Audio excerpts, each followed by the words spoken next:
Todos los lugares tienen su leyenda local, esa historia oscura, perversa a veces, que ha sido transmitida de generación en generación durante décadas, quizás siglos, madres a hijas, abuelos a nietos y, sobre todo, hermanos mayores a hermanos pequeños.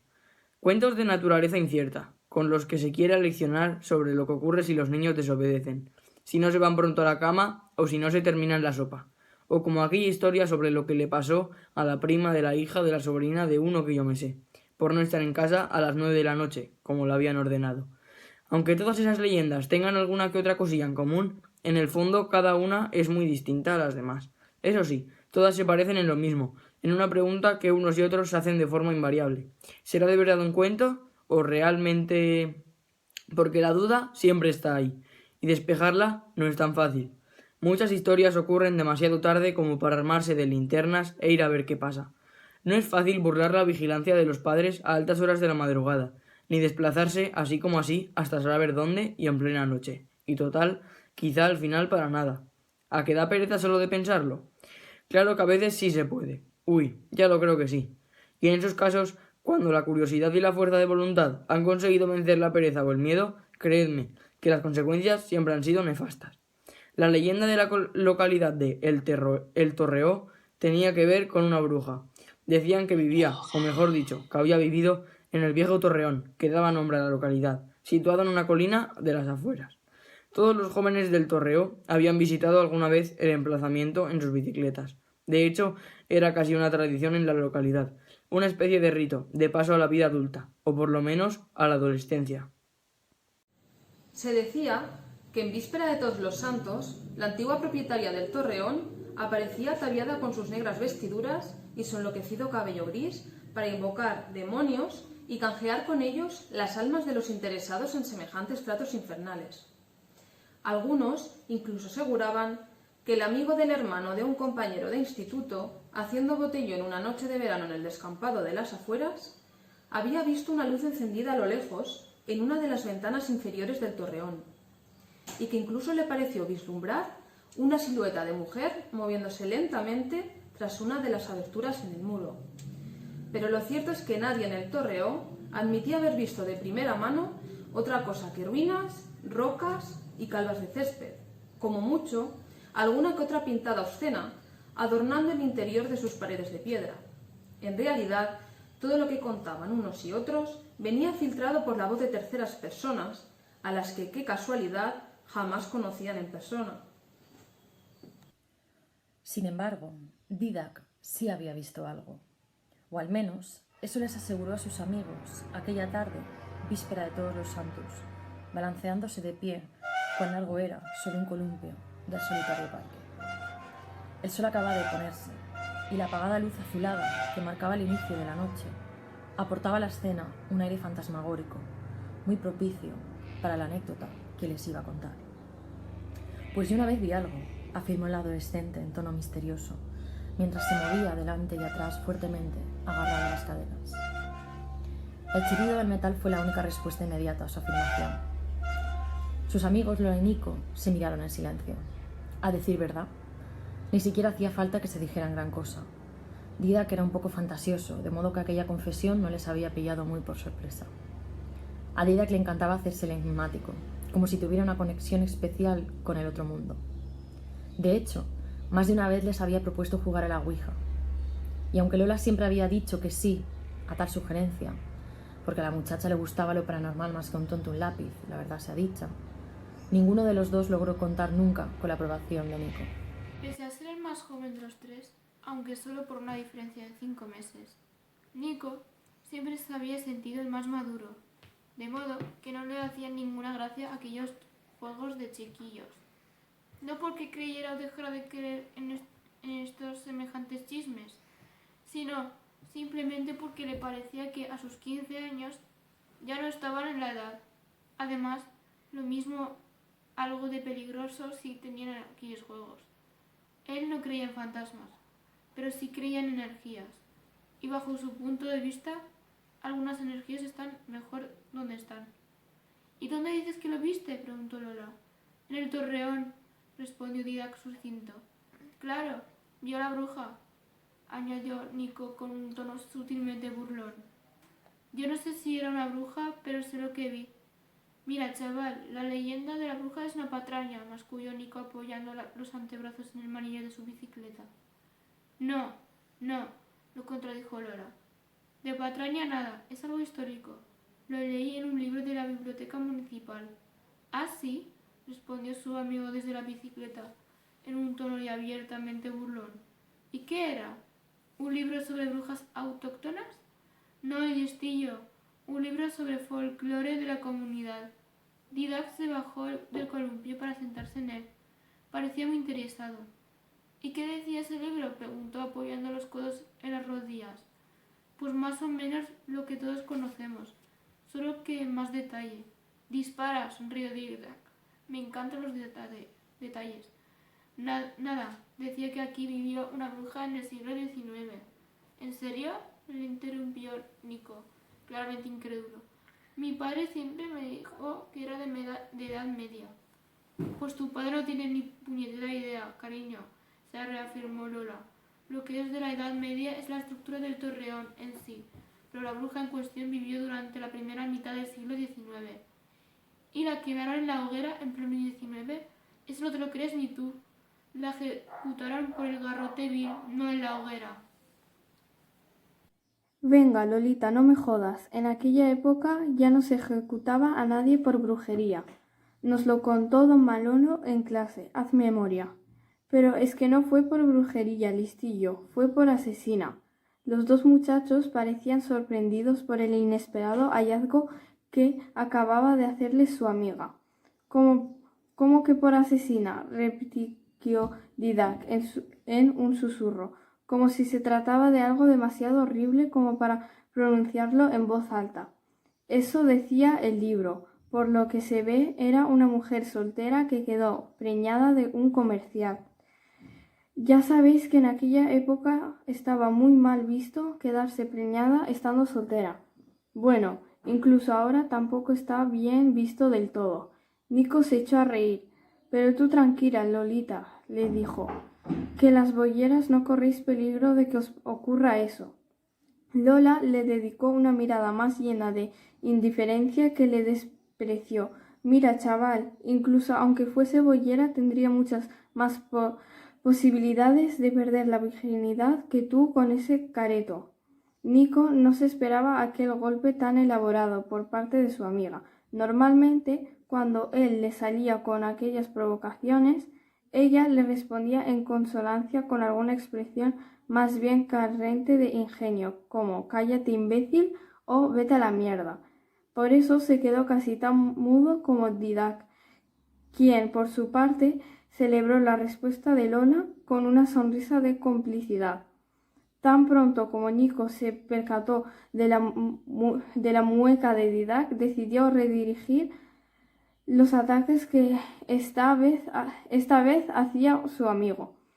¿Y tú, se puede saber de qué te ríes, capullo? Macho, reconoce que la respuesta ha sido buena.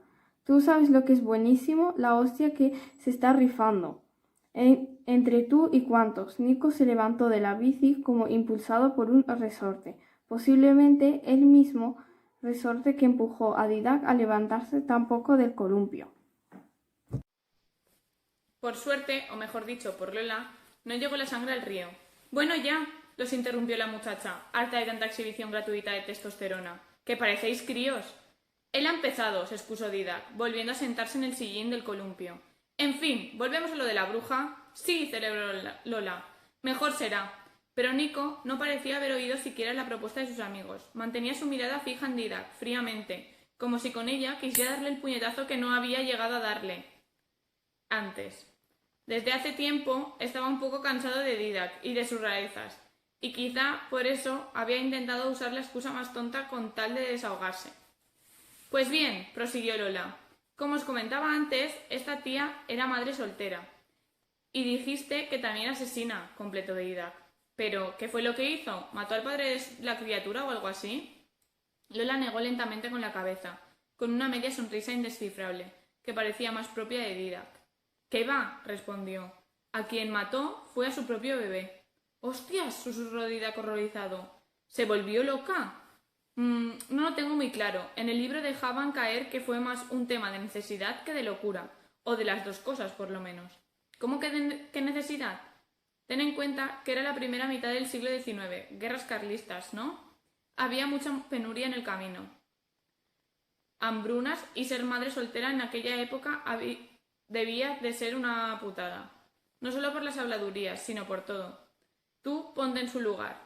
En su lugar, dice, yo no creo que llegara a matar a mi bebé por no tener otra boca que alimentar. No, tú te lo comerías directamente, zampabollos, masculló Nico en voz baja. Pero en realidad lo dijo más para sí mismo que para sus amigos. De hecho, ellos ni siquiera lo oyeron. Así que Lola continuó, ajena al insulto de Nico. Puf, si solo lo hubiera matado... Pero, ¿qué más le hizo al pobre crío? Quiso saber Didac. Lo despellejó para sacarle toda la grasa, y luego se la vendió a una bruja de Valencia por una buena suma de dinero. Porque sabéis que las brujas solían usar grasa de bebé para sus hechizos, ¿no? El parque, a aquellas horas bañado ya en una penumbra considerable, se llenó de un opresivo silencio que ni siquiera la suave brisa logró romper. Total, prosiguió Lola, que de ahí viene toda la leyenda. Me imagino yo que al principio asustaban a los niños diciéndoles que, si no se portaban bien, vendría la sacamantecas esa para llevárselos, machacarlos vivos y extraerles la grasa.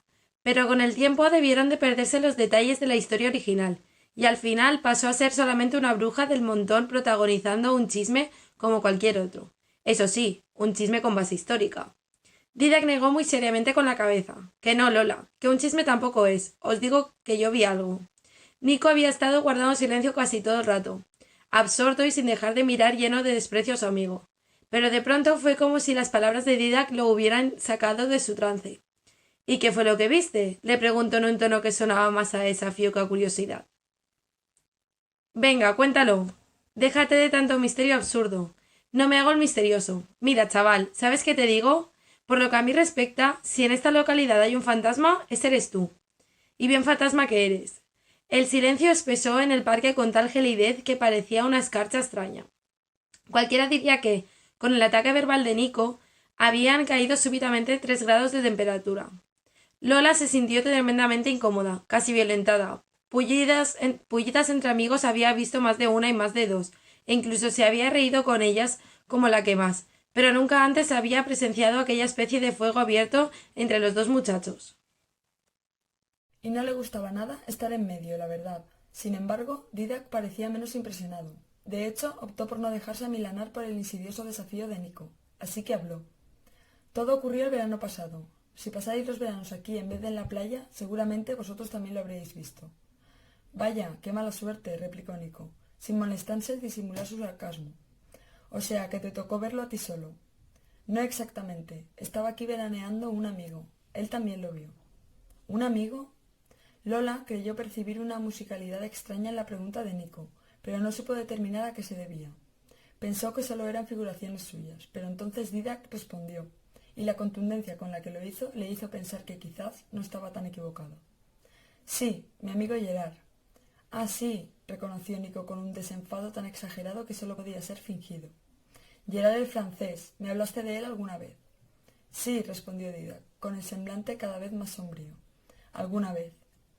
Una amistad muy especial la vuestra, o eso me dijiste. A ver cuándo nos lo presentas, ¿no? De pronto Lola lo entendió todo.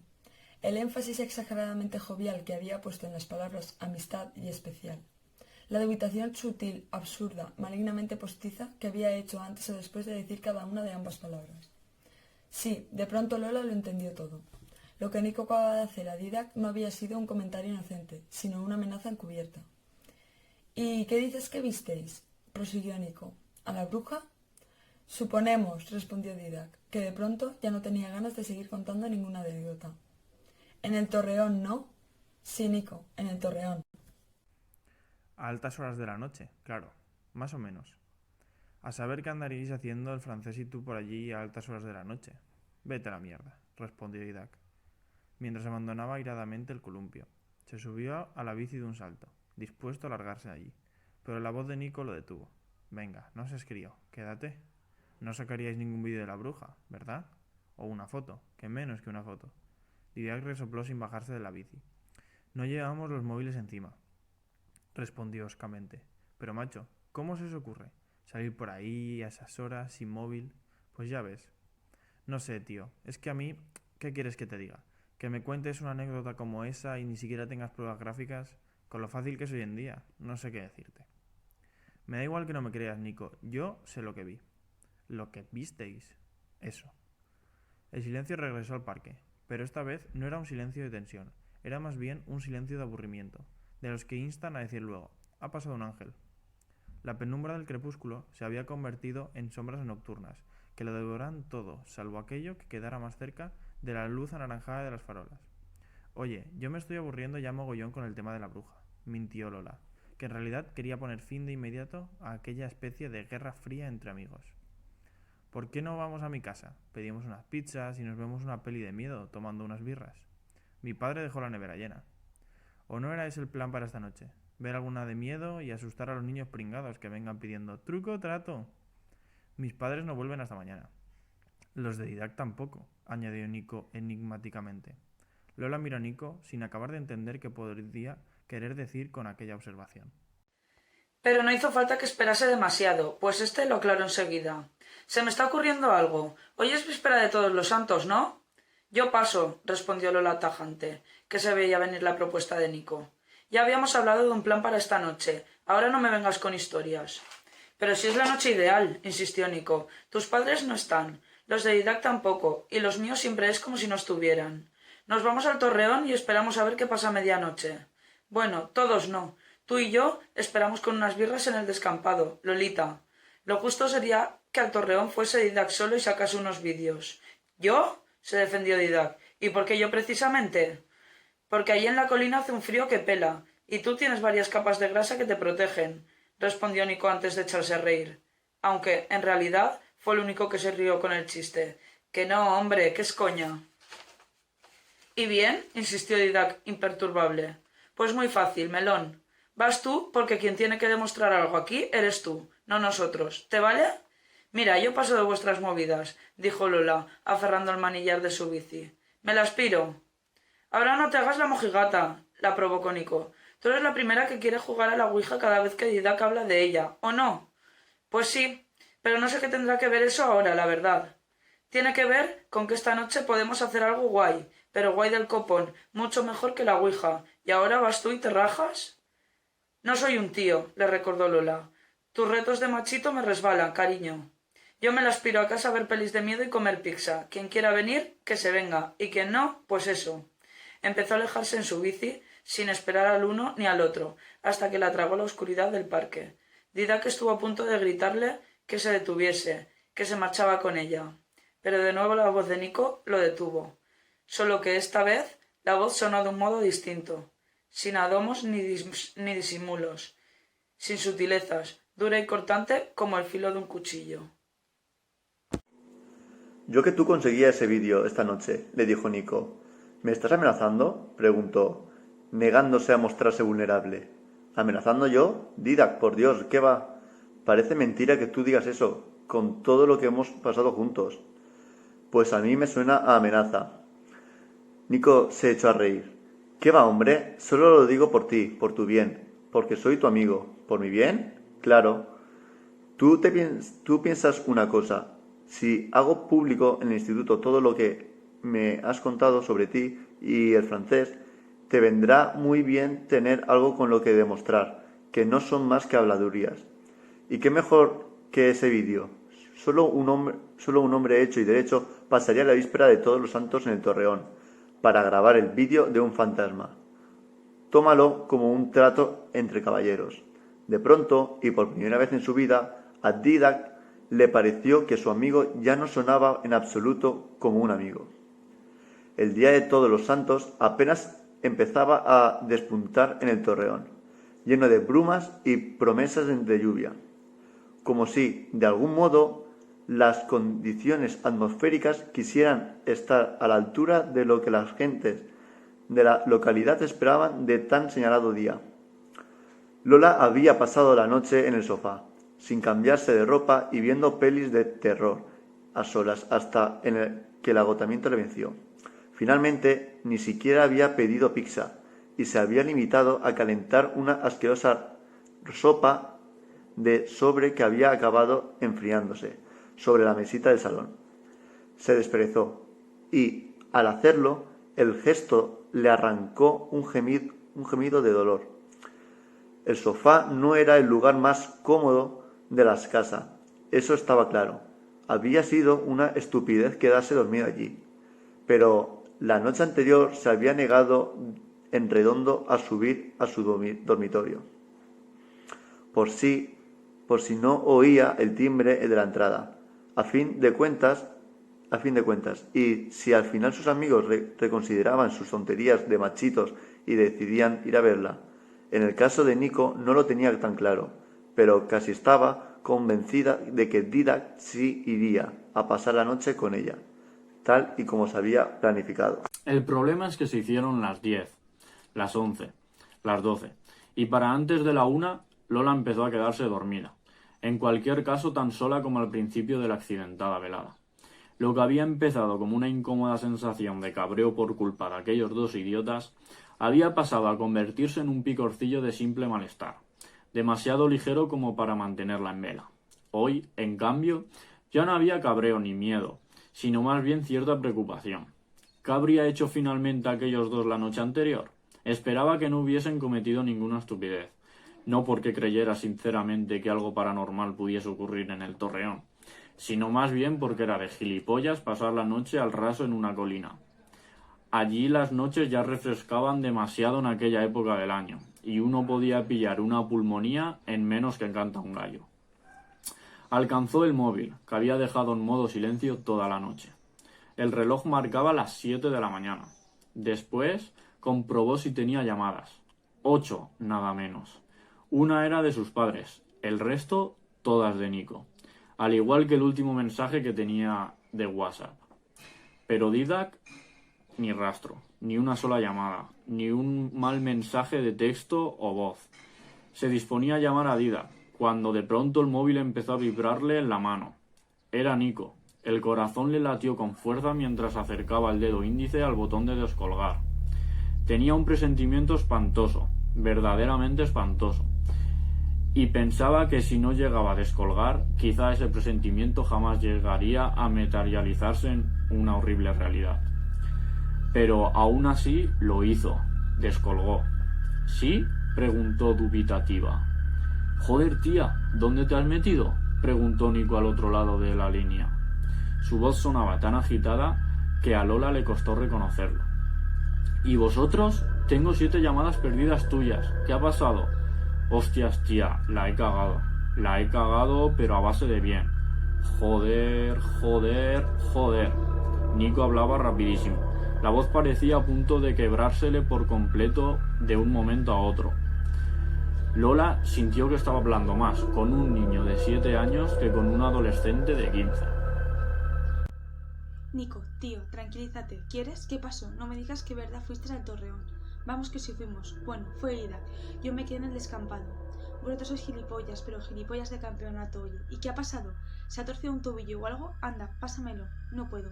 La voz de Nico se crebó por completo. Se echó a llorar como un crío tras caer de la bici y arañarse la rodilla contra el asfalto. A Lola le trepó un escalofrío por la espalda. Había algo demasiado descarnado en aquel llanto, algo demasiado real para él. No puedo, Lola, no puedo, prosiguió Nico, apenas inteligible en medio de su propio llanto. Lola dudó unos segundos antes de volver a preguntarle. Francamente le daba miedo lo que su amigo le puede responder. Nico, ¿dónde? ¿Dónde está Ida? El llanto de Nico se convirtió en un sonido demasiado pavoroso, como para seguir escuchándolo. Era una extraña mezcla de lloros, gemidos y ruidos guturales. A Lola le recordó el plañido de su tía Augusta en el entierro de su propio hijo, a quien había matado por accidente durante las vacaciones en los Pirineos. Por lo visto, lo había dejado encerrado como castigo dentro del coche familiar, que por desgracia no tenía el freno de mano puesto. La consecuencia de aquello fue escalofriante, y el día del entierro, en los llantos de su tía, se mezcló el dolor de una madre que había perdido a su hijo con la culpa de una madre que en realidad lo había matado. «No sé dónde está», respondió Nico, cuando al fin pudo recomponerse un poco. «No lo sé, Lola. ¿Me estás diciendo que no vuelve al descampado? Lo estuve esperando y nada. Se hicieron las 4, las 5, pero no ha vuelto. No sé dónde está». Lola se masajeó las sienes con el pulgar y el índice de una sola mano, más harta ante tanta ineptitud que realmente preocupante. Se imaginó a Nico echando horas en la oscuridad con el Candy Crush, o a saber con qué otra aplicación del teléfono, mientras Didac cumplió un estúpido reto entre machotes, por no decir entre gilipollas. ¿Y no se te ha ocurrido llamarlo al móvil, socapullo? Claro que lo he llamado, pero ya ni siquiera da tono.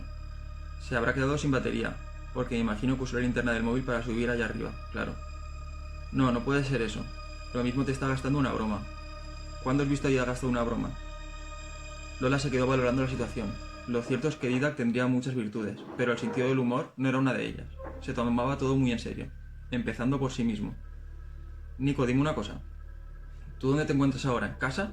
Joder, claro que no, sigo aquí. Lola sintió un intenso escalofrío. Miedo le daba a preguntar qué significaba aquí. ¿Estás en el Torreón? Acertó a preguntar por fin. No, estoy aquí en el descampado. ¿Has pasado la noche entera en el descampado con la rasca que hace ahí? Joder, Lola, que me quedé paralizado de la cojones. Nunca me había pasado nada igual. Me daba miedo hasta moverme de aquí. Perdí la noción del tiempo. Perdiste la noción del tiempo, repitió Lola, maquillando una recriminación. Joder, sí, la perdí. Me sentía culpable, ¿vale? Me siento culpable. De no ser por mí. Nico cayó. Parecía a punto de echarse a llorar, pero logró recomponerse. Al principio supuse que lo mismo se había perdido bajando, pero no puede ser que se haya perdido tanto. Del Torreón hasta aquí solo hay 1 hora. Y yo de verdad que ya no sé qué pensar. La cabeza me va a 1000, de darle vueltas y más vueltas a todo. Me va a estallar. Lola no quería ni sorprender la posibilidad de que Didac se hubiera caído por algún barranco. El terreno podía ser muy traicionero y más de noche. No sé qué hacer, tía, no sé qué hacer. ¿Qué hago? ¿Llamo a la poli? Yo no me atrevo a subir por allá arriba a buscarlo. No, yo no puedo de verdad. Que no puedo dar ni un paso. Ahora todo se ve como siempre. Al menos desde allí no hay nada raro. Pero me acojona mucho subir y de pronto cambie como ayer. Y que pase lo mismo que anoche. El discurso de Nico empezaba a ser una auténtica gilimatías. Lola no entendía qué quería decirle con aquellas frases del final. Todo sonaba raro, deslavazado, como si no solo el mismo Nico podía entender lo que quería que hubiese visto por la noche anterior. Y debía de haber sido alguna terrible a juzgar por sus nervios crispados. Pero Lola también sabía que la oscuridad podía jugarnos malas pasadas, incluso a personas tan escépticas como Nico, hasta que el punto de hacernos ver cosas que en realidad no están ahí. Mira, Nico, vamos a hacer una cosa, dijo al fin, con tanta serenidad como pudo fingir con tal de tranquilizarlo. Me pongo una chaqueta y salgo para allá, ¿vale? Tú espérame en el descampado, no te muevas, y en cuanto llegue me cuentas todo y veremos qué hacer, ¿de acuerdo? De acuerdo. Lola colgó la llamada y respondió. Era como si toda la tensión que había intentado ocultarle a su amigo durante la conversación acabara de caerle encima hasta acabarla por completo. De pronto las rodillas empezaban a fallarle y las manos le temblaban tanto que casi se le cayó el móvil al suelo. Se sentó de nuevo en el sofá y trató de desenerarse antes de salir. Lo último que Nico necesitaba ver aquellos momentos era alguien tan crispado como él. Además, seguramente no había pasado nada, en serio. Quiso empeñarse en que Didac solo había gustado una broma pesada a su amigo, y en que ahora está riéndose de él, escondido tras algún arbusto, o quizá incluso en su casa. Y aunque Lola no podía culpar del todo a Didac, la verdad, pues Nico se había pasado 3 pueblos con lo de la noche anterior. Lo cierto es que toda broma tiene sus límites. Lo mejor sería llamar de nuevo a Didac y decir que todo está bien, que las cosas se le habían ido de las manos. Tomó de nuevo el móvil y con decisión renovada desbloqueó la pantalla de inicio. Se disponía a buscar a Didac en sus últimas llamadas, pero entonces reparó en el mensaje no leído que le había enviado Nico por WhatsApp en algún punto de la noche o de la mañana. Era un vídeo al parecer, y lo había enviado a las 2:30 de la noche. Seleccionó con el dedo el chat de WhatsApp con Nico y vio los 2 últimos mensajes no leídos. El último era un vídeo, como anunciaba la aplicación, antes siquiera de que hubiese abierto el chat. Pero la previsualización estaba demasiado oscura como para anticipar el contenido del archivo. Y antes de eso, tan solo había un breve y entusiasmado mensaje por escrito. «Tía, esto es muy heavy. Tienes que venir a verlo, pero cagando leches». El corazón empezó a latirle con fuerza de nuevo. Los dedos le temblaban tanto que creyó que no iba a acertar con la tecla de play. Cuando consiguió pulsarla, Un miedo cerval la instó a cerrar los ojos automáticamente, como si de algún modo ya anticipara el horror de lo que allí iba a ver. Así pues, Lola no vio nada, pero sí oyó. Y lo que oyó fue el sonido del viento azotando las copas de los árboles, y una lechuza lejana, y el tañido de una campana que no sabía dónde podía provenir, pues ni siquiera la iglesia la hacía sonar en domingo. Y la voz de Nico, horrorosamente frívola, carcajeante, tan distinta a la que acababa de oír hace un momento. «Macho, qué fuerte! Es como si lo hubieran restaurado de la noche a la mañana. ¿Oís esa campana? ¿Y la luz? Voy a ver si puedo hacer un zoom. A ver, ahí está. Bueno, es un poco regular, pero seguro que desde más cerca Didac consigue algo que te cagas. Esto puede ser la rehostia, tíos. ¡La rehostia!». El vídeo dejó de sonar, y Lola casi lo agradeció. No por lo que se le disparaba la imaginación ante las vagas pero sugestibles descripciones de Nico, sino más bien por la voz en sí. Aquella voz que sonaba tan divertida ante la adrenalina del miedo. Aquella voz de una inconsciencia terrible, insoportablemente frívola, ajena a lo que iba a pasar al amanecer. Aquella voz que por primera vez en su vida a Lola no le sonaba en absoluto a la voz de un amigo.